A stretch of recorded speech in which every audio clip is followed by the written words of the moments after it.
On July 29, 2010, the English language changed forever. The first episode of Jersey Shore Season 2 aired nationwide in the United States, and a popular character by the name of Sammy had this to say to Ronnie, her ex-boyfriend: "Do you, bro?"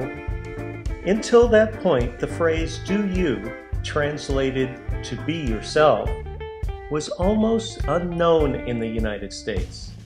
By bringing the phrase to about 4.8 million viewers, Sammy unintentionally added "do you" to the English language.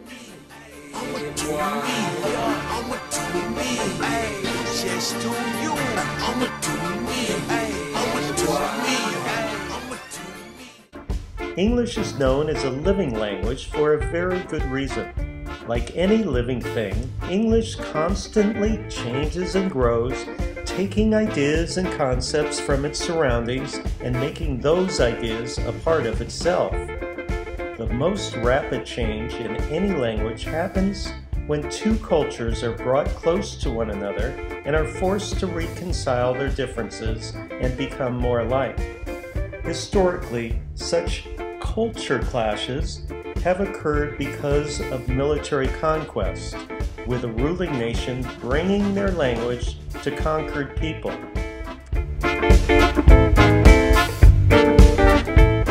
In 336 BC, a bodyguard assassinated King Philip of Macedonia. Philip's 20-year-old son, Alexander, was left to rule over newly conquered Greece. Alexander was intelligent, and he had dreams of becoming a conqueror like his father. Luckily for Alexander, Philip had spent his life preparing for the invasion of Persia, a huge empire to the east of Greece.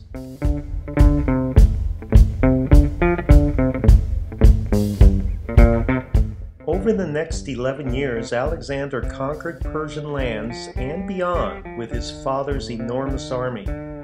Alexander had a love of culture and knowledge and brought many elements of Greek culture to his new empire.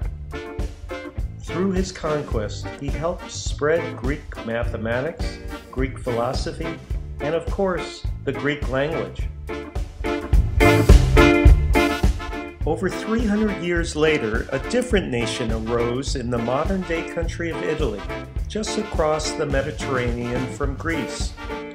Rome took the best elements of its surrounding cultures and incorporated them into its own culture.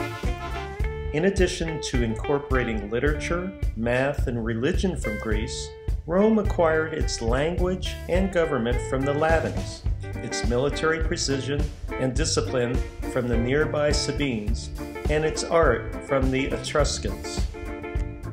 While Rome grew strong, in modern-day United Kingdom, Celtic people had settled under the name Britannia. They spoke Gaulish, a variant of Celtic.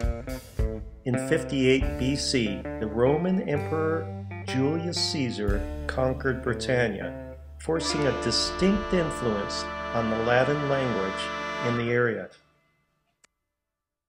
By 117 AD, the Roman Empire had spread from the Persian Gulf to the western tip of Spain. Once again, a conquering force had spread its language and culture across a great area. Because of Rome, Latin was the official language for roughly a fifth of the world's population. In 450 AD, as the Roman Empire crumbled, Germanic tribes invaded Britain from the east, pushing the Celtic people west into Wales. One of the invading Germanic tribes, the Angles, came from Englaland and spoke English, from which the words England and English are derived. Most know what happened next. English continued to change, taking on bits and pieces from Norse, French, and Spanish as more and more people came in contact with the language.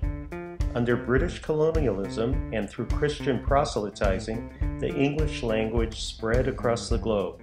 from the prisoner colony of Australia to the colonies that were to become the United States of America. Today, even though armies are not spreading their language by conquering lands, the English language continues to change every day. Unlike ancient times, today the cultures of the world do not need to be close together on the map to exchange ideas and influence each other. Mass media, the internet, and fast travel times have made you a neighbor to the world. A world in which a simple phrase like "do you" can be heard and adopted in a matter of seconds.